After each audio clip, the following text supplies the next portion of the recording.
시청자 여러분 안녕하십니까? 행복한 미래를 여는 방송 복지TV 뉴스입니다. 내년도 최저임금 협상이 의결 기한을 넘기면서 타결의 실마리를 찾지 못하고 있습니다. 경영계가 최저임금위원회에 전원 불참하면서 내년도 최저임금 결정 시한을 넘긴 건데요. 정유림 기자입니다. 경영계가 지난 29일 열린 최저임금위원회에 전원 불참하면서 내년도 최저임금 의결 기한을 넘기게 됐습니다. 지난 29일 최저임금위원회 7차 전원회의가 정부 세종청사에서 열렸지만 한국경영자총협회를 비롯한 사용자위원 9명은 참석하지 않았습니다. 재계는 노동계가 월급 병기한을 계속 주장하는 한 내년도 최저임금 논의 자체를 거부한다는 입장입니다. 올해 최저임금은 시급 5,580원. 현재 최저임금은 시급으로 결정되고 고시되는데 노동계는 현실에서 PC방과 호프집, 편의점 등에서 일하는 많은 노동자가 유휴수당을 받지 못하는 점을 고려해 최저임금을 시급은 물론 월급으로도 명시해 유급 휴일 수당을 제대로 못 받는 노동자들이 정당한 임금을 받도록 해야 한다고 주장합니다. 하지만 경영계는 최저임금을 월급으로 병기하자는 주장이 현실을 무시한 탁상공론에 불과하다고 반박합니다. 실제 근로시간에 따른 최저임금을 제대로 못 받는 근로자들이 있는 것은 사실이지만 이는 해당 업종의 고유한 특성상 불가피한 것으로 현실을 인정할 수밖에 없다는 주장입니다. 시급과 월급 병기 논란으로 최저임금 회의가 파행을 겪으면서 내년 최저임금 인상안은 당분간 논의조차 못할 가능성이 커졌습니다. 복지TV 뉴스 정유림입니다. 6월에 개최 예정이었던 국제장애인 기능 올림픽 국가대표 선발전이 메르스로 인해 연기됐었는데요. 한국장애인 고용공단이 일정을 확정했습니다. 박정인 기자입니다. 내년 3월 장애인 기능인들의 꿈의 무대인 국제장애인 기능 올림픽 대회가 프랑스에서 열립니다. 이에 따라 한국장애인 고용공단이 국가대표 선발전을 7월 1일부터 13일까지 진행한다고 밝혔습니다. 이번 선발전은 프랑스 국제장애인 기능 올림픽 대회 조직위원회에서 확정한 37개 직종을 대상으로 진행됩니다. 또한 한국장애인 고용공단은 이번 선발전에서 치러지지 않는 보조기기 제작과 오토바이 정비 직종에 대해선 추후 일정을 공지해 진행할 예정이라고 말했습니다. 선발전이 치러질 경기 장소는 한국장애인 고용공단 본부와 가천대학교 등 총 6곳입니다. 한편 국제장애인 기능 올림픽 대회는 지난 1981년 유엔에서 정한 세계 장애인의 해를 기념해 장애인의 기능 향상과 고용 촉진 등에 대한 인식 개선을 목적으로 4년마다 개최되고 있습니다. 복지TV 뉴스 박정인입니다. 한국농아인협회가 한국수화 언어법 제정을 촉구하는 기자회견을 열었습니다.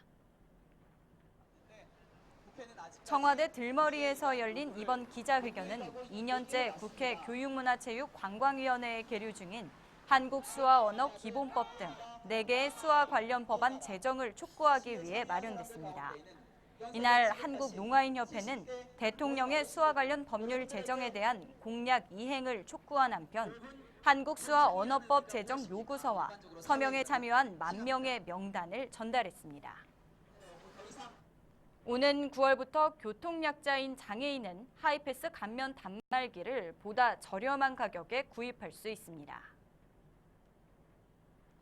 국토교통부는 교통약자인 장애인을 위해 하이패스 감면 단말기의 공급 가격을 인하할 계획이라고 밝혔습니다. 현재 장애인 하이패스 감면 단말기는 평균 17만 원 정도지만 국토부가 보급하는 저가형 일반 행복 단말기는 10만 원대 미만으로 보급될 계획입니다.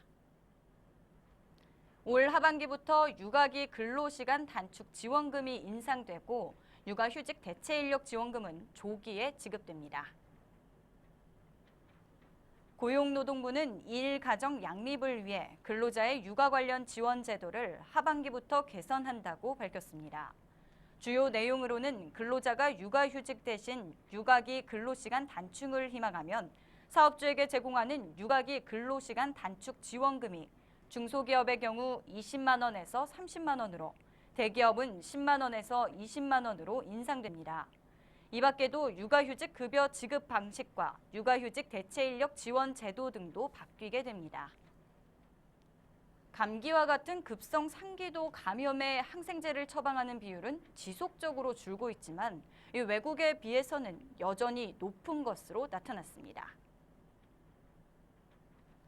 건강보험심사평가원의 2014년 하반기 약제급여 적정성 평가에 따르면 급성 상기도 감염의 항생제 처방률은 2002년 73.6%에서 2014년 42.8%로 크게 낮아진 것으로 나타났습니다. 하지만 우리나라 항생제 사용량은 28.4 DDD로 경제협력개발기구 평균인 20.3 DDD에 비해 약 1.4배 높다고 말했습니다. 한편 급성 상기도 감염은 대부분 바이러스가 원인으로 정부는 일부 세균 감염이 의심되는 경우를 제외하고는 항생제 사용을 권장하지 않으며 선진국에서도 항생제 사용 감소를 위해 노력하는 대표적인 질환입니다. 광주 유니버시아드 대회가 코앞으로 다가왔습니다. 국제 행사인 만큼 누구나 즐길 수 있는 대회가 돼야 할 텐데요. 장애인 관람객을 위한 편의시설을 점검해봤습니다. 양예슬 아나운서입니다. 평소 수영을 좋아하는 오재헌 씨. 광주에 있는 염주 실내 수영장을 다니고 있습니다. 방지턱이 높아 위험천만합니다. 입구부터 혼자의 힘으로는 역부족입니다. 장애인 샤워실의 경우에는 다른 샤워실에 비해 공간이 매우 협소합니다. 이곳은 광주 유니버시아드 대회 수구 경기장이기도 합니다. 관람석 통로에 위치한 높은 턱. 경기장을 둘러보던 오재헌 씨는 턱을 넘을 때마다 휠체어에서 떨어질까 불안하기만 합니다.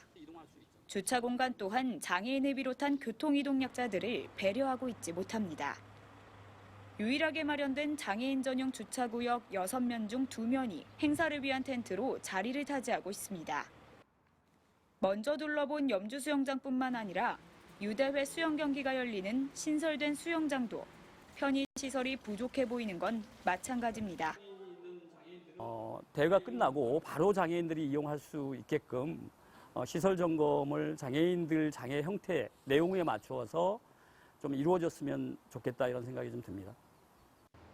두 군데의 수영장을 둘러보니 장애인을 비롯한 교통이동약자들이 쾌적하게 경기를 즐길 수 있도록 하기 위한 노력이 부족했던 것 같아 아쉬움이 남습니다. 편의시설 지원센터의 궁극적인 목적은 비장애인이나 장애인이 더불어 사는 세상을 만들기 위한 하나의 궁극적인 목표에서 시작되는 것이고, 비장애인이 편하다가 하면 장애인은 더불어 편할 수 있는 그런 21개 종목에 170여 국가에서 2만여 명이 참가하는 광주 유니버시아드 대회. 장애인, 비장애인 할 것 없이 모든 이들이 다 함께 즐길 수 있는 축제가 될 수 있도록 빈틈없이 준비해야 할 것입니다. 국제 행사를 앞둔 만큼 장애인 편의시설 확충을 위한 세심한 노력이 필요하다는 지적입니다. 광주에서 복지TV 뉴스 양예슬 아나운서였습니다.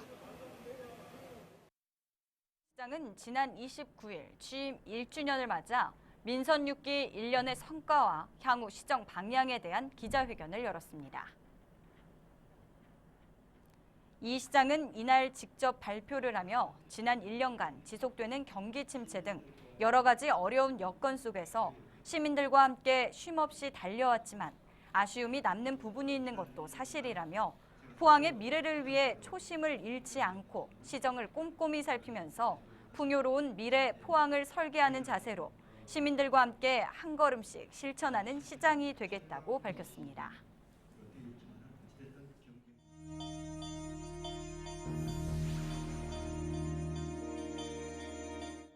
이어서 간추린 뉴스를 전해드립니다. 한국장애인단체 총연맹은 장애인단체 신입 실무자도 쉽게 보고 따라할 수 있는 2015 장애인단체 실무자 매뉴얼 개정판을 발간했다고 밝혔습니다. 이번에 발간된 매뉴얼은 각 분야 전문가의 감수를 통해 1, 2권으로 개편됐으며 매뉴얼은 한국장총 네이버 카페를 통해 보급합니다. 제4회 세계 농아인 농구 선수권 대회 한국 대표팀이 지난 28일 출정식을 가졌습니다.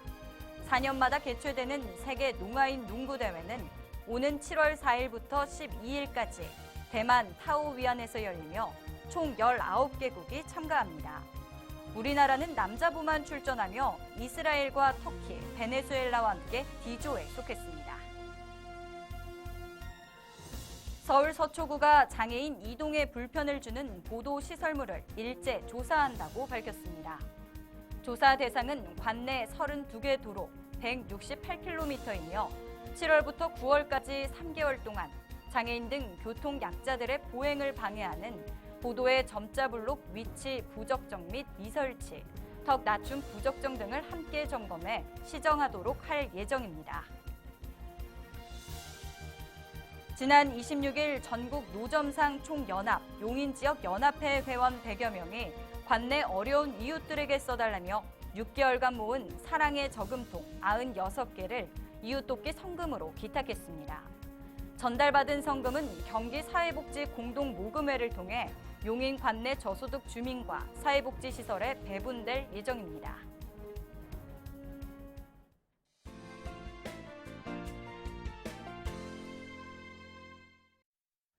이제 7월이면 본격적인 하계 휴가철을 맞이하게 됩니다. 그러나 다가오는 휴가철인데도 장애인들은 가고 싶어도 마음대로 가기 힘든 곳이 있습니다. 바로 섬 지역을 여행하는 것입니다. 최근 해양수산부는 섬 지역을 운행하는 연안여객선의 운임을 이상급 장애인 보호자에게도 50% 확대 할인 계획을 발표하고 연안여객선 운송사업자에게 운송약관 변경 신고를 요청하기로 했다고 언론에 발표된 바 있습니다. 정부는 1990년대 중반부터 여객 운송 사업자를 통한 장애인의 경제적 부담 경감과 편의 제공을 위해 지하철, 철도 등 지하교통과 육상교통 그리고 여객 항공기 등 항공교통에 대해 요금 할인과 세제 지원 등의 시책을 추진해 왔습니다. 그러나 섬 지역을 운행하는 해상교통수단의 경우 그동안 장애 본인과 1급 보호자에게만 요금을 할인한 바 있어 이번 해양수산부의 운임 시책 확대 발표는 섬 지역을 여행하고자 했던 장애인들에게 반가운 일이 아닐 수 없습니다. 그런데도 몇 가지 아쉬운 점이 있습니다. 연안여객선이 접안하는 항만시설이 중증 장애인들에게는 매우 위험하고 선박 내의 객실과 화장실 등이 여전히 이용하기가 불편하다는 점입니다. 이제라도 부두 항만시설, 대합시설 및 여객 이용시설, 선박 내의 객실과 화장실 등의 편의 제공을 위한 적극적인 검토가 필요합니다. 장애인의 선박 승하차 시 안전요원 배치도 시급합니다. 그러므로 정부는 장애인들이 자유롭고 편리하게 섬 지역을 여행할 수 있도록 관련 법 제도를 검토 정비해야 하며 또한 장애인 관광단체의 의견을 적극 수렴하여 해상교통 정책 수립 시 적극 반영하기를 기대합니다. 이야기가 있는 시간 오늘의 영상 함께 보시죠. And you know, clap your hands.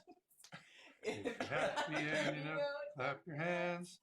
If you're happy and you know. SNS에서 화제가 되고 있는 동영상인데요. 엄마가 노래를 부르자 아기가 정확한 리듬에 맞춰 박수를 칩니다. 아기를 만나러 간 엄마와 아빠는 아기의 모습에 기쁨을 감출 수 없었겠죠? 엄마와 아기의 환상의 호흡이 이 영상을 보는 동안 흐뭇한 미소를 짓게 하는데요. 아이의 작은 몸짓이 큰 행복을 가져오듯 이 행복한 미래는 우리 사회의 작은 변화들로부터 시작되리라 생각됩니다. 복지TV 뉴스를 마칩니다. 시청해주신 여러분 고맙습니다.